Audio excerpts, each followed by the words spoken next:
اعوذ باللہ من الشیطان الرجیم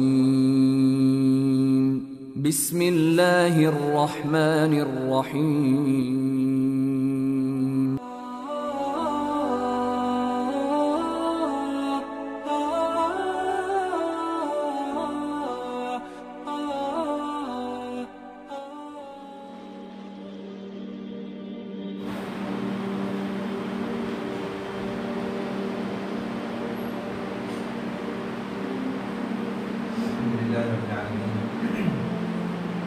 والصلاة والسلام على رسوله الكريم وعلى آله وأصحابه أجمعين.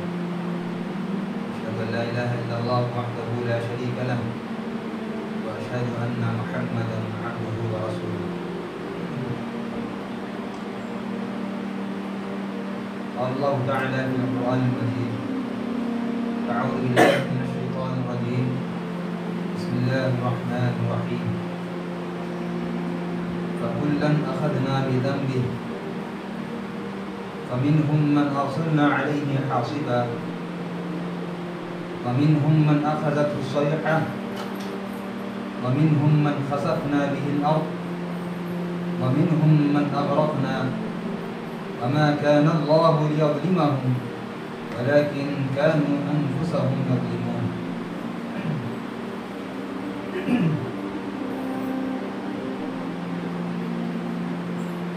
محترم حاضرین، آج کی اس بابرکت اور پر رونق مجلس میں میں جس موضوع پر گفتگو کرنا چاہتا ہوں وہ موضوع ہے گناہوں کو معمولی نہ سمجھنا.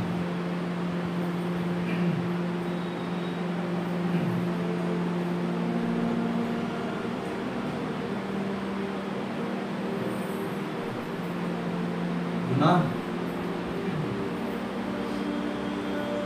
ہر وہ چیز جس کو اسلام نے حرام قرار دیا ہے اس کا بجا لانا گناہ کہلاتا ہے. اسی طرح شریعت میں جو چیزیں واجب ہیں، جن کا کرنا واجب ہے، ان کا ترک کرنا گناہ کہلاتا ہے، ان کا چھوڑنا گناہ کہلاتا ہے.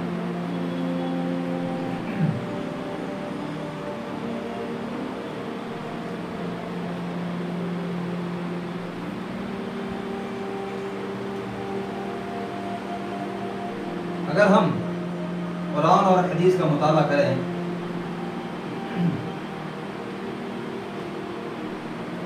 بہت سارے واقعات اور بہت سارے قوموں کے حالات ہم یہ بتلاتے ہیں کہ قوموں کی ہلاکت و بربادی کا اہم سبب قوموں کے اپنے گناہ ہیں.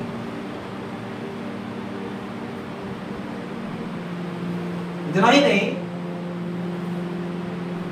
بلکہ اللہ تعالیٰ نے قرآن مجید میں یہاں تک کہا کہ زمین میں جو کچھ بھی بگاڑ پیدا ہوتا ہے ان اسباب میں سے بہت بڑا سبب انسانوں کے گناہ ہوتے ہیں. اللہ تعالیٰ نے کہا ظہر الفساد فی البر والبحر بما کسبت ایدی الناس.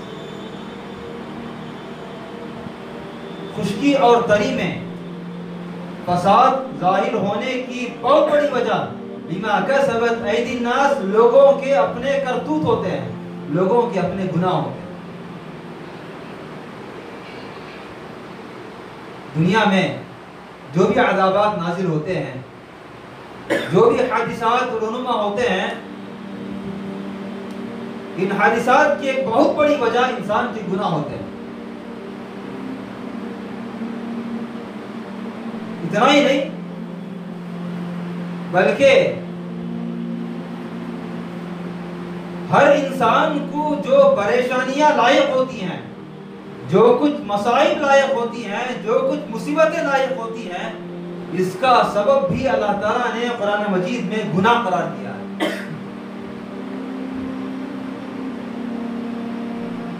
اسی لیے امام ابن القیم رحمہ اللہ نے گناہ کے نقصانات کو بیان کرتے ہوئے کہا کہ گناہ انسان کے جسم پر ایسا اثر کرتے ہیں، انسان کے جسم کو گناہ ایسے کھوکھلا کرتے ہیں جیسا کہ انسان کے جسم کو زہر کھوکھلا کرتا ہے۔ جس طرح آدمی زہر استعمال کرے تو انسان زہر استعمال کرنے کے بعد وہ زہر انسان کے جسم میں جب داخل ہوتا ہے تو وہ زہر انسان کے جسم کو کاٹتا جاتا ہے، انسان کے جسم کو اندر سے برباد کرتا جاتا ہے۔ اسی طرح یہ گناہ بھی انسان کے جسم کو ناغر کرتے ہیں، انسان کے جسم کو برباد کرتے ہیں۔ اسی لیے حدیث میں گناہ کے تعلق سے کہا گیا کہ جب انسان ایک گناہ کرتا ہے تو اس کے دل میں ایک سیاہ دھبا لگ جاتا ہے، اور جب انسان معافی مانگ لیتا ہے، توبہ کر لیتا ہے، اللہ تعالیٰ کی طرف رجوع ہو جاتا ہے تو وہ سیاہ دھبا دھل دیا جاتا ہے، سیاہ دھبا مٹا دیا جاتا ہے، سیاہ دھبا مٹ جاتا ہے۔ لیکن جب انسان بے خوف ہو کر اللہ تعالیٰ کا ڈر اپنے دل سے نکال کر ایک کے بعد دیگرے گناہ کرتا جاتا ہے یہاں تک کہ ایک وقت ایسا آتا ہے کہ سیاہ دھبا زیادہ ہونے کی بنا پر سارے کا سارا دل اس کا سیاہ ہو جاتا ہے۔ حدیث کے الفاظ ہیں جب انسان کا سارا دل سیاہ ہو جاتا ہے پھر ایسے انسان کو توبہ کی توفیق نہیں ملتی ہے، وہ انسان توبہ کی طرف نہیں بڑھتا ہے، گناہ میں بڑی لذت محسوس کرتا ہے اور اللہ تعالیٰ کا ڈر اس کے دل سے نکل جاتا ہے۔ اسی لیے ہرگز کوئی بھی انسان چاہے چھوٹا گناہ ہو چاہے بڑا گناہ ہو، کسی بھی گناہ کو انسان معمولی نہ سمجھے۔ ہم میں سے بہت سارے لوگ ایسے ہیں جو یہ خیال اپنے دل میں پیدا کرتے ہیں چلو گناہ کر لیں، بعد میں توبہ کر لیں، اب گناہ کا وقت ہے گناہ کر لیں۔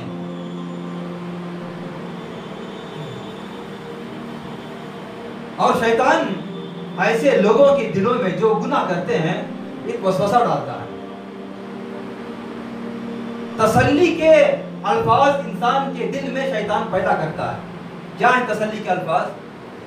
تو تسلی کے الفاظ یہ ہیں کہ گناہ کر، اللہ تعالیٰ غفور ہے، رحیم ہے، اللہ تعالیٰ معاف کرنے والا ہے، اللہ تعالیٰ رحم کرنے والا ہے، گناہ کر لے، بعد میں جب توبہ کی توفیق ملے گی توبہ کر لیں۔ ابھی زندگی بہت لمبی پڑی ہے، ابھی تو میری عمر 20 سال ہے، ابھی تو میری عمر 30 سال ہے، ابھی مجھے 60 سال 70 سال جینا ہے، جب میں بوڑھا ہو جاؤں گا اپنے کاروبار کو میں چھوڑ دوں گا، جب میرا لگاؤ مسجد سے لگ جائے گا تب میں اپنے گناہوں سے توبہ کر لوں گا۔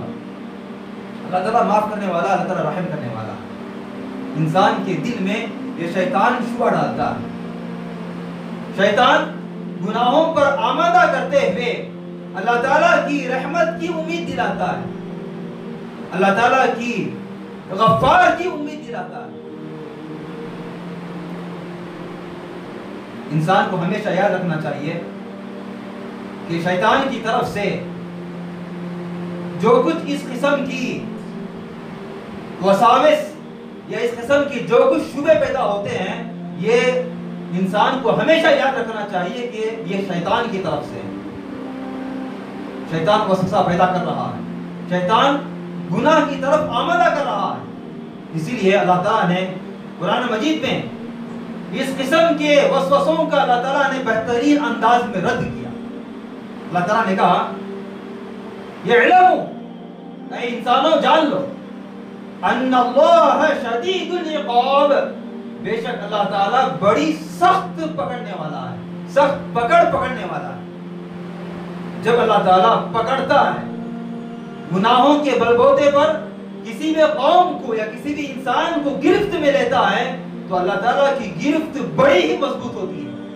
وَأَنَّ اللَّهَ غَفُورٌ رَحِيمٌ، لیکن اللہ تعالیٰ معاف کرنے والا ہے اور رحم کرنے والا ہے۔ اس آیت میں آپ غور کیجئے، اس آیت میں اللہ تعالیٰ نے سب سے پہلے غفور اور رحیم کا تذکرہ نہیں کیا، بلکہ اللہ تعالیٰ نے سب سے پہلے انسانوں کو ڈرایا، گناہوں سے بچنے کی تاکید کی اور کہا کہ تم گناہوں سے بچو۔ کیوں؟ اس لیے کہ اگر تم گناہوں سے نہیں بچو گے تو اللہ تعالیٰ اگر تمہاری پکڑ پکڑے گا، اگر تم کو گرفت ملے گا تو اللہ تعالیٰ کی گرفت بڑی سخت ہے۔ ایک اور جگہ، ایک اور آیت میں اللہ تعالیٰ نے رسول کریم صلی اللہ علیہ وسلم کو خبردار کرتے ہوئے کہا، امت کو بتلا دیجئے، امت کو آپ خبردار کیجئے، نبی عبادی، اے نبی میرے بندوں کو آپ بتلا دیجئے، انی انا الغفور الرحیم، کہ بے شک میں معاف کرنے والا اور رحم کرنے والا ہوں، میری صفت ہے غفور اور رحیم، میں بندوں کو معاف کرتا ہوں، میں بندوں پر رحم کرتا ہوں، میں بہت سارے مواقع پہ بندوں کو میں مہلت دیتا ہوں تاکہ میرے بندے اس مہلت کا فائدہ اٹھا کر میری طرف واپس آ جائیں، رجوع کر لیں، توبہ کر لیں، میں ان کو مہلت دیتا ہوں۔ لیکن یاد رکھیں وَأَنَّ عَذَابِي هُوَ الْعَذَابُ الْعَلِيمُ، لیکن یاد رکھیں کہ میرا عذاب یہ بڑا ہی دردناک عذاب ہے۔ جب میرا عذاب نازل ہوتا ہے تو یہ بڑی بڑی طاقتور قوموں کو ہلاک کر کے رکھ دیتا ہے، برباد کر کے رکھ دیتا ہے۔ دیکھیے یہ آیت ہمارے لیے، ہم کو سمجھنے کے لیے، ہم کو گناہوں سے بچنے کے لیے یہ آیت بڑی ہی اہم آیت ہے۔ اللہ تعالیٰ نے ایک ہی آیت میں دونوں چیزوں کا تذکرہ کیا، کہا کہ اللہ تعالیٰ معاف کرنے والا بھی ہے، رحم کرنے والا بھی ہے، اللہ تعالیٰ غفور اور رحیم ہے، لیکن اس کے ساتھ ساتھ اللہ تعالیٰ کا عذاب بڑا ہی دردناک عذاب ہے۔ اور اللہ تعالیٰ کا عذاب اس وقت نازل ہوتا ہے جب بندے گناہوں میں مبتلا ہو جاتے ہیں۔ اگر ہم قرآن و حدیث کا مطالعہ کریں اور خصوصاً قوموں کے حالاتوں کا مطالعہ کریں تو ہمیں پتہ چلتا ہے کہ قوموں کے ہلاکت کے اسباب میں سے بہت بڑا سبب ان کے اپنے گناہ۔ اسی لیے میں نے خطبہ مسنونہ کے بعد جو آیت تلاوت کی، اس آیت میں اللہ تعالیٰ نے سورہ عنکبوت آیت نمبر 40 ہے، سورہ عنکبوت میں اللہ تعالیٰ مختلف قوموں کا تذکرہ کرتا ہے، نوح علیہ السلام کی قوم کا، قوم عاد کا، قوم ثمود کا، قوم لوط کا اور بنی اسرائیل کا تذکرہ کرنے کے بعد اللہ تعالیٰ ایک ہی آیت میں مختلف عذابات کا تذکرہ کرتا ہے۔ اللہ تعالیٰ نے کہا فَكُلًّا أَخَذْنَا بِذَنبِهِ، ہم نے اس سے پہلے جن قوموں کا تذکرہ کیا، قوم نوح ہو یا قوم ثمود ہو یا قوم عاد ہو، قوم لوط ہو، جن قوموں کا ہم نے تذکرہ کیا، فَكُلًّا أَخَذْنَا بِذَنبِهِ، ہم نے تمام کی تمام قوموں کو ان کے گناہوں کی بنا پر ہم نے پکڑا، فَكُلًّا أَخَذْنَا بِذَنبِهِ، اور ہم نے عذاب کیسے دیا؟ کہا اللہ تعالیٰ نے فَمِنْهُمْ مَنْ أَرْسَلْنَا عَلَيْهِ حَاصِبًا، بعض قوموں کو ہم نے حاصباً میں پکڑ لیا، حاصباً کہتے ہیں زلزلوں میں پکڑ لیا، ہم نے بعض قوموں کو زلزلوں کی بنا پر ہلاک کر دیا، وَمِنْهُمْ مَنْ أَخَذَتْهُ الصَّيْحَةُ، اور بعض قومیں ایسی گزری جس کو ہم نے چیخ و پکار میں پکڑ لیا، بڑی ہی زوردار چیخ آئی اور اس چیخ کی بنا پر سارے کے سارے لوگ مر گئے، سارے کے سارے لوگ ختم ہو گئے۔ وَمِنْهُمْ مَنْ خَسَفْنَا بِهِ الْأَرْضَ، اور بعض قومیں ایسی ہیں جس کو ہم نے زمین میں دھسا دیا، ہمیشہ کے لیے اتنی طاقت اور قوموں کو زمین دربوش کر دیا، ہم نے زمین کے نیچے دبا دیا۔ وَمِنْهُمْ مَنْ أَغْرَقْنَا، اور ان میں سے کچھ ایسے ہیں جن کو ہم نے غرق کر دیا۔ یہ قوموں کا عذاب کا تذکرہ کیا کہ بعض کو ہم نے زلزلوں میں ہلاک کیا، بعض کو ہم نے زمین میں دھسا کے ہلاک کیا، بعض کو ہم نے سمندر میں غرق کر کے برباد کر دیا۔ پھر اللہ تعالیٰ اس کے بعد کہتا ہے وَمَا كَانَ اللَّهُ لِيَظْلِمَهُمْ، اللہ تعالیٰ نے ان پر ظلم نہیں کیا، اللہ تعالیٰ نے ان پر ظلم نہیں کیا، ولیکن کانوا انفسہم یظلمون، لیکن انہوں نے اپنے آپ پر ظلم کیا۔ اپنے آپ پر ظلم کیسے کیا؟ اللہ تعالیٰ نے نبیوں کو بھیجا متنبہ کرنے کے لیے، ڈرانے کے لیے، گناہوں سے بچانے کے لیے، گناہوں سے باز آنے کے لیے اللہ تعالیٰ نے انبیاء کو بھیجا، لیکن قوموں نے انبیاء کی باتوں کو نہیں مانا، اپنے گناہ پر اڑے رہے، اپنے شرک پر اور بدعتوں پر اور گندی حرکتوں پر قوم کے لوگ اڑے رہے، کفر پر اڑے رہے، تو اللہ تعالیٰ نے ان لوگوں کو غرق کر دیا، ان لوگوں کو اللہ تعالیٰ نے عذاب میں مبتلا کیا۔ کہا اللہ تعالیٰ نے کہ ہم نے ان پر کوئی ظلم نہیں کیا، ہم نے ان کو بچانے کے لیے، ان کو عذاب سے دور رکھنے کے لیے ہم نے انبیاء کو بھیجا، انبیاء نے ان کے سامنے دعوتی کام کیا، انبیاء نے ان کے سامنے توحید کی دعوت دی، گناہوں سے باز آنے کا حکم دیا، لیکن یہ لوگ ایسے تھے جو گناہ سے باز آنے والے نہیں تھے، اس لیے اللہ تعالیٰ نے ان کو غرق کر دیا۔ وَمَا كَانَ اللَّهُ لِيَظْلِمَهُمْ وَلَكِنْ كَانُوا أَنفُسَهُمْ يَظْلِمُونَ، انہوں نے اپنے آپ پر ظلم کیا ہے۔ تو پتہ چلا کہ جب انسان گناہ کرتا ہے تو یہ گناہ انسان اپنے آپ پر ظلم کر رہا ہوتا ہے۔ ایسا نہیں کہ انسان گناہوں کی جب لذت محسوس کرتا ہے تو وہ خوشی محسوس کر رہا ہے اور وہ بہت ہی کمال والا کام کر رہا ہے، بڑا ہی شرف والا کام کر رہا ہے، ایسی بات نہیں ہے، بلکہ وہ انسان جو گناہ کر رہا ہوتا ہے وہ اپنے آپ پر ظلم کر رہا ہوتا ہے۔ آئیے میں اصل موضوع کی طرف آتا ہوں۔ ہم میں سے بہت سارے لوگ ایسے ہیں جو گناہوں کو معمولی سمجھتے ہیں۔ بعض مرتبہ شیطان دل میں وسوسہ ڈالتا ہے کہ ایک ہی گناہ ہے، کر لیں گے، ایک ہی گناہ۔ فجر کے موقع پہ مؤذن اذان دیتا ہے، شیطان انسان کے پاس آ کر کہتا ہے سو جا سو جا، کوئی بات نہیں، ایک ہی نماز چھوٹ رہی ہے، بعد میں نماز ادا کر لیں۔ انسان کو خواہش ہوتی ہے فلم دیکھنے کی، انسان تمنا کرتا ہے، خواہش کرتا ہے کہ چلو ایک ہی فلم دیکھنے کے بعد میں توبہ کر لیں۔ جھوٹ بولنے کا مسئلہ ہو، غیبت کرنے کا مسئلہ ہو، چغل خوری کرنے کا مسئلہ ہو، چوری کرنے کا مسئلہ ہو، زنا کرنے کا مسئلہ ہو، انسان یہ سوچتا ہے ایک ہی گناہ ہے، ایک ہی گناہ تو کر رہا ہوں، اور ساتھ ساتھ میں انسان یہ بھی وسوسہ ڈالتا ہے کہ میں بہت ساری نیکیاں کر رہا ہوں، میں نمازی ہوں، میں حاجی ہوں، میں رمضان کے پورے روزے رکھنے والا ہوں۔ جب میں نمازی ہوں، میں حاجی ہوں اور میں رمضان کے پورے روزے رکھنے والا ہوں تو میں بڑا متقی ہوں، اور جب میں یہ نیک اعمال کر رہا ہوں تو نیک اعمال کرتے ہوئے میں گناہ بھی کر سکتا ہوں۔ انسان کے دل میں شیطان وسوسہ ڈالتا ہے کہ میں نمازی ہوں تو میں گناہ کر سکتا ہوں، میں حاجی ہوں تو میں گناہ کر سکتا ہوں، میں اللہ تعالیٰ کی راہ میں اپنا مال خرچ کر رہا ہوں تو میں گناہ کر سکتا ہوں، میں صدقہ و خیرات کر رہا ہوں، میں بیواؤں کی مدد کر رہا ہوں، میں دینی دعوتی کام کر رہا ہوں تو میں گناہ کر سکتا ہوں۔ یہ گناہ کرنے میں کیا حرج ہے، ایک ہی تو گناہ کر رہا ہوں۔ شیطان انسان کے دل میں یہ وسوسہ ڈالتا ہے۔ آئیے کچھ واقعات ہم جاننے کی کوشش کریں گے۔ ان واقعات سے ہمیں پتہ چلتا ہے کہ کبھی کبھی ایسا ہوتا ہے کہ اللہ تعالیٰ انسان کے ایک ہی گناہ میں انسان کی گرفت کر لیتا ہے، ایک ہی گناہ میں، ایک ہی گناہ پر انسان کی اللہ تعالیٰ پکڑ کر لیتا ہے اور وہ انسان کو اللہ تعالیٰ ذلیل کر کے چھوڑتا ہے۔ اگر میں آپ لوگوں سے سوال کروں،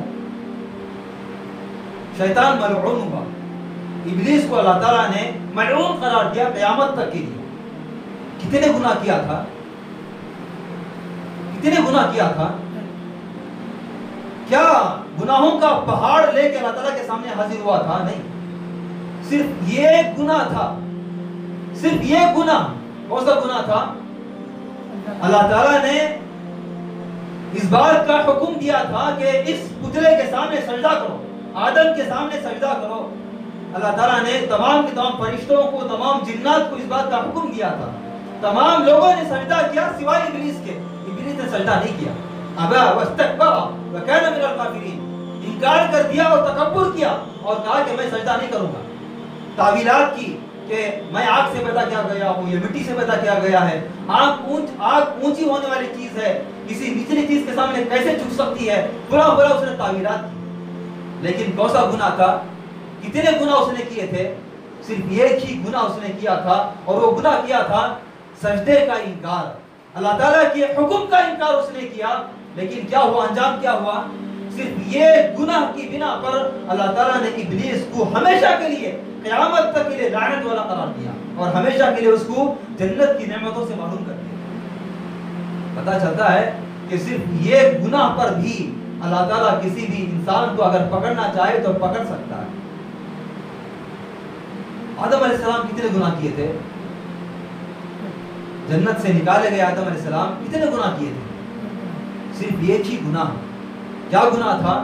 اللہ تعالیٰ نے آدم علیہ السلام سے کہا تھا کہ دیکھو جنت کی ساری نعمتیں تمہاری ہیں, ساری نعمتوں سے فائدہ اٹھا سکتے ہو, لیکن یہ ایک ایسا درخت ہے جس کے قریب تم مت جانا, جس کا پھل نہ کھانا.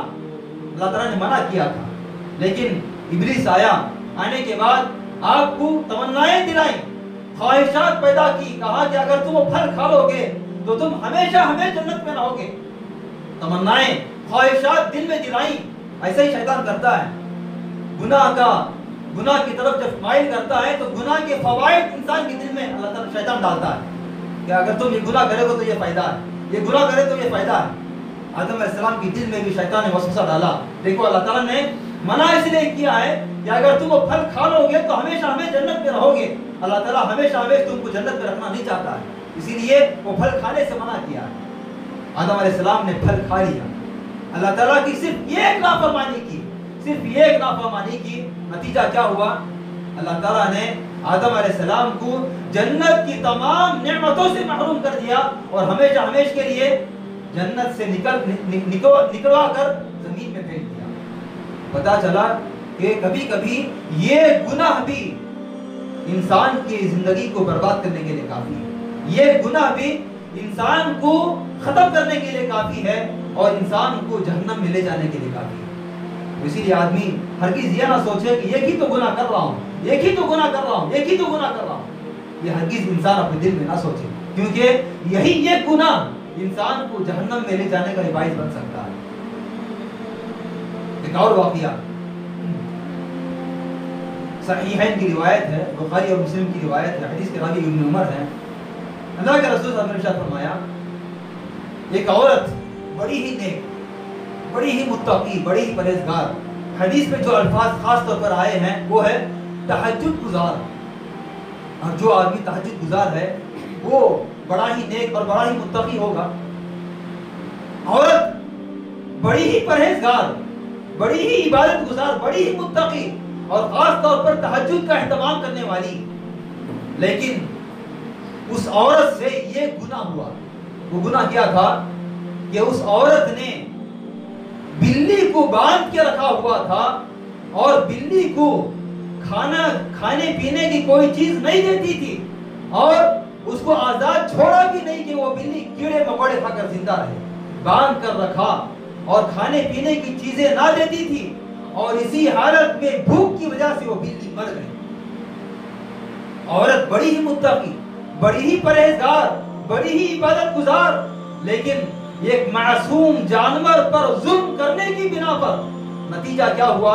حدیث کے الفاظ ہیں فَلَمْ تُطْعِمْهَا وَلَمْ تَدَعْهَا تَأْكُلْ مِنْ حَشَاشِ الْأَرْضِ دَخَلَتِ امْرَأَةُ النَّارَ فِي حِرَّةٍ. ایک عورت صرف ایک بلی کو ستانے کی بنا پر اللہ تعالیٰ نے اس کو جہنم میں داخل کر دیا. کہاں گئی عبادتیں؟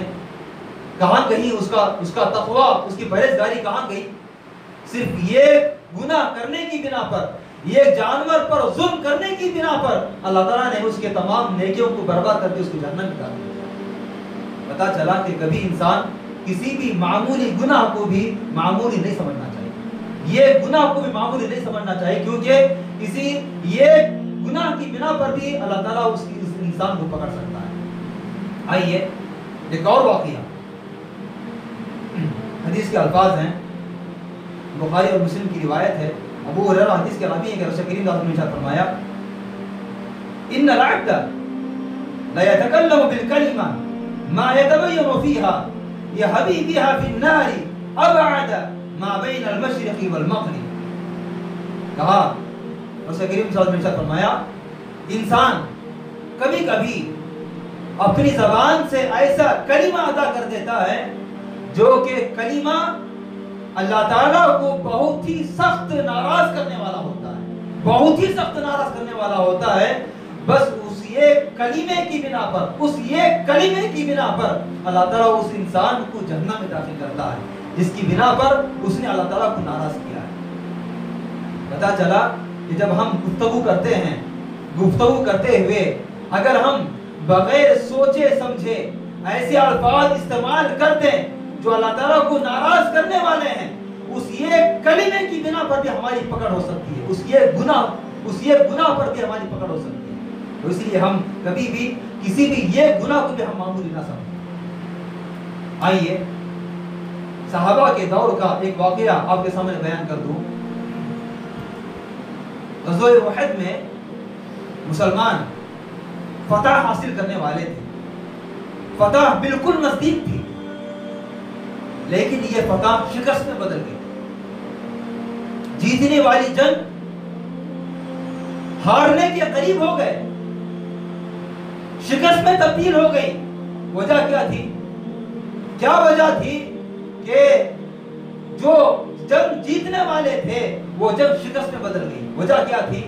وجہ یہی تھی کہ کچھ صحابہ کو اللہ کے رسول صلی اللہ علیہ وسلم نے ایک اونچے ٹیلے پر کھڑے ہونے کا حکم دیا تھا اور کہا تھا کہ دیکھو کوئی بھی صورت پیش آ جائے، کوئی بھی صورت پیش آ جائے، لیکن تم کو یہاں سے نہیں ہلنا ہے، یہاں سے اتر کر نیچے نہیں آنا ہے. لیکن کچھ صحابہ جب انہوں نے منظر پلٹتا ہوا دیکھا کہ جنگ ہم جیت چکے ہیں یا ہم جنگ جیتنے کے قریب ہیں، تو صحابہ کیا کیے؟ رسول کریم صلی اللہ علیہ وسلم کی مخالفت میں اس ٹیلے سے اتر گئے. خالد بن ولید نے دیکھ لیا کہ وہ ٹیلا خالی ہے، وہاں پر سے پیچھے سے حملہ کیا اور حملہ کرنے کے بعد جو صحابہ جنگ جیتنے والے تھے وہ جنگ شکست میں بدل گئی. جنگ شکست میں بدلی کیوں؟ وجہ کیا تھی؟ وجہ یہی تھی کہ کچھ صحابہ کو اللہ کے رسول صلی اللہ علیہ وسلم نے ٹیلے پر کھڑے ہونے کا حکم دیا تھا اور یہ حکم دیا تھا کہ کسی بھی صورت میں تم کو یہاں سے نیچے نہیں اترنا ہے. صحابہ نے رسول کریم صلی اللہ علیہ وسلم کی مخالفت کی اور مخالفت کا نتیجہ کیا ہوا کہ جو جنگ جیتنے کے قریب تھی وہ جنگ شکست میں بدل گئی. پتا چلا کہ کبھی ہمارا یہ گناہ بھی ہم کو جہنم میں لے جانے کا باعث بن سکتا ہے. اسی لیے امام اوزاعی رحمہ اللہ نے بڑی پیاری بات کہی ہے، بڑی پیاری بات کہی اور کہا کہ لا تنظر الى ثقل المعصیہ، کبھی بھی تم یہ نہ دیکھو کہ یہ گناہ معمولی ہے یا یہ گناہ چھوٹا ہے یا ایک ہی تو گناہ ہے. کبھی تم ایسا ہرگز اپنے دل میں خیال مت لاؤ، بلکہ جب بھی تم گناہ کرنے کا سوچو، جب بھی تم گناہ کی طرف بڑھو تو یہ خیال کرو کہ انظر الى عظمت من عصیت، کہ میں کس کی معصیت کر رہا ہوں، میں کس کی نافرمانی کر رہا ہوں. اپنے دل میں یہ خیال پیدا کرو. اگر تم جب اپنے دل میں یہ خیال پیدا کر لو گے کہ میں جس ذات کی نافرمانی کر رہا ہوں وہ ذات مجھے ہمیشہ دیکھ رہی ہے، وہ ذات مجھے ہمیشہ نظر رکھی ہوئی ہے اور وہ ذات میرے شہرت سے بھی زیادہ قریب ہے، اگر تم اپنے دل میں یہ خیال پیدا کر لو گے تو انشاءاللہ تم گناہوں سے باز آ جاؤ گے، تم گناہوں سے بچ جاؤ گے. اسی لیے کہا کہ لا تنظر الى صغر المعصیہ، گناہ بڑا ہے یا چھوٹا ہے یہ مت دیکھو، کیونکہ گناہ چھوٹا ہو یا بڑا ہو یہ نافرمانی ہے بلکہ یہ دیکھو کہ تم سے کس کی نافرمانی ہو رہی ہے، کس ذات کی نافرمانی ہو رہی ہے. اور وہ ذات کی نافرمانی ہو رہی ہے جو تمہارے گناہوں کی بنا پر تم کو پکڑ سکتا ہے، تم کو گرفت میں کر سکتا ہے. یہ سوچو. اسی لیے ایک اور حدیث میں گناہوں کی بھیانک انجام حدیث میں بیان کیا گیا کہ ایک بندہ بڑا ہی متقی، بڑا ہی پرہیزگار، بڑا ہی عبادت گزار، وہ بندہ موت سے پہلے کوئی ایسا گناہ کر بیٹھتا ہے کہ جس کی بنا پر اللہ تعالیٰ اس یہ گناہ کی بنا پر اللہ تعالیٰ اس کو جہنم میں داخل کر دیتا ہے اور اس کی ساری نیکیوں کو برباد کر دیتا ہے. حدیث کے الفاظ ہیں یہاں تک کہ اس کے نیکیوں کی بنا پر وہ بندہ جنت کے اتنے قریب رہتا ہے کہ اس کے اور جنت کے درمیان صرف ایک ہاتھ کا فاصلہ ہوتا ہے، صرف ایک ہاتھ کا فاصلہ اس کے اور جنت کے درمیان اس کے نیکیوں کی بنا پر. لیکن مرنے سے پہلے وہ بندہ ایسا یہ گناہ کر بیٹھتا ہے کہ اس یہ گناہ کی بنا پر اللہ تعالیٰ اس کو جنت سے دور کر کے جہنم میں داخل کر دیتا ہے. سبحان اللہ. ایسا بندہ جو جنت کے بالکل قریب ہے، جنت کے نزدیک ہے، جنت میں داخل ہونے والا ہے، لیکن یہ گناہ کی بنا پر اللہ تعالیٰ اس کے سارے نیکیوں کو برباد کر رہا ہے. مفلس حدیث میں کس کو کہا گیا؟ مفلس وہ بندہ. صحابہ سے پوچھا رسول کریم صلی اللہ علیہ وسلم نے مفلس کسے کہتے ہیں؟ تو صحابہ نے کہا کہ جس کے پاس دینار اور درہم نہیں ہے وہ مفلس ہے. رسول کریم صلی اللہ علیہ وسلم نے کہا کہ نہیں، اللہ تعالیٰ کی نظر میں قیامت کے دن مفلس وہ بندہ ہے جو نیکیوں کے پہاڑ لے کر آئے گا، نیکیوں کے انبار ہوں گے، لیکن دنیا میں وہ بندہ لوگوں پر ظلم کرتا ہوگا، کسی کا مال ہڑپا ہوگا، کسی پر ظلم کیا ہوگا، کسی کی زمین قبضہ کیا ہوا ہوگا، کسی کو گالی دی ہوگی، کسی کی چغلخوری کی ہوگی، کسی کی غیبت کی ہوگی. وہ بندے کو لایا جائے گا، لانے کے بعد اللہ تعالیٰ اس سے گناہ دکھلائے گا. تو اس نے جن پر ظلم کیا ہے وہ لوگ آئیں گے، بڑی لمبی قطار ہوگی، وہ لوگ آئیں گے. آنے کے بعد وہ اپنا حق طلب کریں گے کہ یہ اس بندہ دنیا میں رہتے ہوئے مجھ پر ظلم کیا تھا، اپنا حق طلب کریں گے. اللہ تعالیٰ کیا کرے گا؟ اللہ تعالیٰ اس کی جو نیکیاں ہیں وہ نیکیاں اللہ تعالیٰ ان کو دے دے گا. جو لوگ حق مانگنے کے لیے آئے ہیں اللہ تعالیٰ اپنی نیکیاں اس کو دے دے گا، یہاں تک کہ اس کے سارے نیکیاں ختم ہو جائیں گی، ساری نیکیاں ختم ہو جائیں گی، اور لوگ کچھ بھی لوگ باقی رہیں گے جس نے ان پر ظلم کیا ہے. پھر کیا ہوگا؟ اللہ تعالیٰ پھر فیصلہ کرے گا کہ ان کے جو گناہ ہیں، جس نے ان پر ظلم کیا ہے ان کے گناہ اللہ تعالیٰ اس پر لا دے گا. اور وہ بندہ جو دنیا میں رہتے ہوئے بڑی نیکیاں ہیں، بڑا نمازی ہے، بہت سارے حج، بہت سارے عمرے کیے ہوئے ہیں، اللہ تعالیٰ کی راہ میں اپنا مال خرچ کیا ہوا ہے، ذکر و اذکار میں ہمیشہ اپنا وقت لگایا ہوا ہے، لیکن لوگوں کے ساتھ معاملات درست نہیں ہیں. کیا ہوگا؟ ایسا بندہ اپنی نیکیاں ختم کر لے گا اور دوسروں کے گناہ بھی اپنے سر پر لاد کر اللہ تعالیٰ اس کو جہنم میں داخل کرے گا. تو اس لیے ہم دنیا میں رہتے ہوئے کسی بھی گناہ کو ہم معمولی نہ سمجھیں. ہر گناہ ہے، چاہے وہ بڑا گناہ ہو چاہے وہ چھوٹا گناہ ہو، اس لیے ہم معمولی نہ سمجھیں. بہت سارے موقع پہ شیطان اس قسم کی وسوسے پیدا کرتا ہے، ہم اس وسوسوں کو دور کریں. اسی لیے قرآن و حدیث میں بہت ساری ایسی دعائیں سکھلائی گئی ہیں کہ جن دعاؤں کا اہتمام کرنے کی بنا پر ہم شیطان کے وسوسوں سے بچ سکتے ہیں، ہم گناہ سے بچ سکتے ہیں. جن میں سے ایک گناہ، جس میں سے ایک دعا یہ سکھلائی گئی ہے، اللہم انی اعوذ بک من ہمزات الشیاطین واعوذ بک ربی ان یحضرون. بڑی پیاری دعا ہے، حدیث کے الفاظ ہیں، قرآن کی اصل میں دعا ہے، لیکن اللہ کے رسول صلی اللہ علیہ وسلم یہ دعا مانگا کرتے تھے. اللہم انی اعوذ بک من ہمزات الشیاطین، اے اللہ میں شیطان کے وسوسوں سے پناہ مانگتا ہوں. واعوذ بک ربی ان یحضرون، اور اے اللہ میں تجھ سے اس بات کی پناہ مانگتا ہوں کہ شیطان ہمارے پاس حاضر ہو، میں اس بات سے پناہ مانگتا ہوں. اسی طرح ہم تکبیر تحریمہ کے بعد ایک دعا مانگتے ہیں، بڑی پیاری دعا ہے. جن لوگوں کو یہ دعا یاد ہے، اس دعا کا اہتمام کرنا چاہیے، اور جن لوگوں کو یہ دعا یاد نہیں ہے وہ لوگ اس دعا کو یاد کرنے کی کوشش کرنی چاہیے. اللہم باعد بینی وبین خطایای کما باعدت بین المشرق والمغرب، اللہم نقینی من الخطایا کما ینقی الثوب الابیض من الدنس، اللہم اغسل خطایای بالماء والثلج والبرد. بڑی بہترین دعا ہے. اللہم باعد بینی وبین خطایای، اے اللہ میرے اور میرے گناہوں کے درمیان دوری پیدا کر دے. کما باعدت بین المشرق والمغرب، جیسا کہ تو نے مشرق اور مغرب کے درمیان دوری پیدا کی ہے. اللہم نقینی من الخطایا، اے اللہ میرے گناہوں سے مجھ کو ایسے پاک کر دے. کما ینقی الثوب الابیض من الدنس، جیسے کہ سفید کپڑا میل سے، گندگی سے صاف کیا جاتا ہے. اللہم اغسل خطایای، اے اللہ میرے گناہوں کو دھو دے، بالماء پانی سے، والثلج اولے سے، والبرد اور برف سے. بڑی پیاری دعا ہے، بخاری اور مسلم کی روایت ہے. یہ دعا بھی ہم اہتمام کرنا چاہیے تاکہ ہم گناہوں سے دور رہیں. اسی طرح ایک اور جو دعا اللہم انی اسألک فعل الخیرات وترک المنکرات، رسول کریم صلی اللہ علیہ وسلم بڑی لمبی دعا ہے، مختصر الفاظ ایسے ہیں اللہم انی اسألک فعل الخیرات، اے اللہ میں تجھ سے خیر کے کام کرنے کی بھلائی مانگتا ہوں، وترک المنکرات اور منکرات کو چھوڑنے کی بھلائی مانگتا ہوں. میں دنیا میں رہوں تو میں خیر کے کام کروں اور منکرات میں نہ کروں، منکرات کو میں چھوڑ دوں. اس قسم کی میں تجھ سے سوال کرتا ہوں. تو اس قسم کی جو بھی دعائیں ہیں ہم ان دعاؤں کا اہتمام کرنا چاہیے تاکہ ہم جب تک ہم دنیا میں رہیں ہم نیکیوں کی طرف ہم آمادہ رہیں، زیادہ سے زیادہ نیکیاں ہم کریں اور ہمیشہ حتی الامکان جب تک زندگی ہے ہم گناہوں سے بچنے کی کوشش کریں. اللہ تعالیٰ سے دعا ہے کہ اللہ تعالیٰ مجھے کئی باتوں پر سب سے پہلے عمل کرنے کی توفیق عطا فرمائے، ہم تمام لوگوں کو کئی باتوں پر عمل کرنے کی توفیق عطا فرمائے، نیکیاں خوب کرنے کی توفیق عطا فرمائے، گناہوں سے بچنے کی توفیق عطا فرمائے، گناہوں کو معمول نہ سمجھنے کی توفیق عطا فرمائے، جب تک زندہ رکھے اسلام پر زندہ رکھے، خاتمہ عطا فرمائے، ایمان پر ہمارا خاتمہ عطا فرمائے، جنت الفردوس کا مقام عطا فرمائے، جنت کی نعمتیں ہمیں مہیا عطا فرمائے، جہنم کے عذاب سے محفوظ رکھے، قبر کے عذاب سے محفوظ رکھے. آمین. ربنا تقبل منا انك انت السميع العليم وتب علينا انك انت التواب الرحيم.